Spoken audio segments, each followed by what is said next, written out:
My title is President and CEO of WPBT2, your community PBS station. I went to school in New York City. I went to Columbia University, which I loved.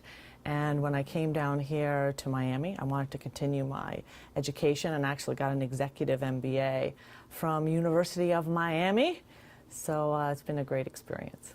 Any state or government funding that we get, it's 15% or less. So it's a wonderful thing that the great majority of our funding comes from our donors and our supporters of Channel 2. It's a great feedback loop because you really know, are we doing the right things? Are we responding to the community? Are we resonating with the community?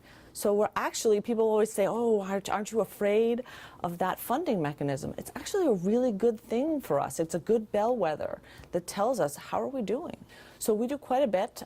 We do Art Loft, which is a weekly profile of what's happening in the art world. And it's really exciting because I think 10 years ago it might have been hard to have enough material, but right now we really are exploding in terms of what we're doing as an arts community in South Florida. And so that's wonderful to see. We do a weekly program called Issues with Helen Foray. I talked to you a little bit about investigative reporting. We love that. Ah, good. We love that program. Yeah. We do Haiti Journal, which I talked about. We do Viewpoint. Now, some interesting things that we're working on right now as well. We do Changing Seas, which I talked to you guys a little bit about. And there we're sort of going, you know, underneath that 70% of the earth. We do a series called Check Please. And Check Please is a restaurant review series that we do. It's interesting with Check Please because there is where we see our youngest audience. And we watch these things at PBS. What happened was, Check Please is a restaurant review basically show that we do. Michelle Bernstein is a terrific chef and wonderful host. And we invite the community to come in and review restaurants. And at 5 or 6 o'clock on Saturday, we started to see these spikes on our website. Wow, a lot of spikes on the, well, it was a lot of folks coming online. They're going to go out to dinner on Saturday night, and they want to know, oh, what was that show I saw on Check Please? What was that restaurant so I can go? And so as we saw more folks coming online and we saw the demographics, we started to sort of program to that. And it's that issue of responsiveness. How responsive are we being to the community? How much are we listening to the community? Fundraising has changed since we've been here, and one of the things we've been doing recently is we started what we call sustaining membership. And what sustaining membership does is basically says, instead of having to do a one-time gift to Channel 2, just do a little bit on an ongoing basis. And it's interesting what happens when you do that, because when we have an ongoing fund, we have the resources that we need slow and steady, so that when we need to do and want to do local productions, we have some of the funding already in place. And it's a much easier model. What we find with the members is they say, listen, just put it on my credit card. It's a bite-sized piece that I have to do every month. I don't worry about it. It's easier for me. What we're trying to do now is really be more responsive, because what we find with viewers and donors is they also want to be able to fund things specifically. This happened recently in December.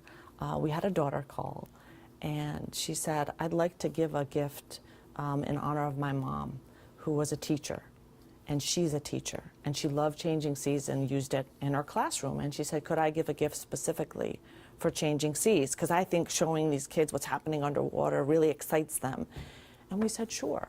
And so we have to be sort of responsive to our viewers, and now as technology progresses, we can fund things more directly from the community with community input. And that's really important for us to, again, sort of be responsive. What's the community interested in? How are we listening to the community? And this is sort of a good way to do that. It really entails listening to the community. It entails creating great quality content. So the one thing that we really focus on is creating content that makes a difference and that makes an impact. And that's really different than what the commercial networks are trying to do. What we're trying to do, and with a show, again, pick something like maybe Downton Abbey. With Downton Abbey, sure, we're trying to create entertaining content, but what we're also trying to do, and it's always interesting when you hear stories in the community, is we're trying to create programming that brings people together. Because when we made the announcement recently that we'll have season 6 of Downton Abbey next year, so my Downton Abbey people were all excited. And I was at a dinner, and there was a father and daughter talking about how they had a tradition of Downton Abbey, of watching it. And the daughter was going off to school, and she'd always have the memories of watching Downton Abbey with her dad. And I said, that's the mission. That's what we're trying to do. We're trying to create, quote unquote, family programming. Not family programming that's necessarily safe, but certainly is, but programming that brings a family together. Because if we want to create community, we create community by creating traditions, ties that bind, connections between people. And that's what we're trying to do at Channel 2. So I would say for me, patience is not my virtue. It's really hard for me because I see so much opportunity and so much that we can do. We have a great staff that believes in the mission of Channel 2. They do a terrific job. We have a great board to support us, but I just see so much that we can do. I really feel like, I think you guys feel this too, we're in the middle of a technology revolution. And look at all the opportunities we have to educate. We started an online, basically an online series 7 years ago called Kid Vision VPK.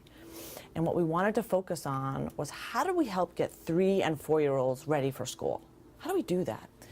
So we got a terrific woman, Miss Penny, by the way, and she put together sort of a video series helping 3- and 4-year-olds really sort of understand what's it like to go to a hospital, but at a 3- or 4-year-old level. What's a fire truck like? How does this work? And it's wonderful to see that we have 60,000 users now nationwide. 30,000 of them are teachers. That's a tremendous opportunity and a tremendous accomplishment, I think, for South Florida. Could we have done that 10 or 15 years ago?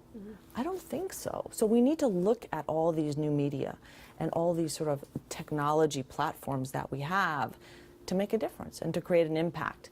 And one of the things that we try to do as well is how can we experiment and how can we try new things?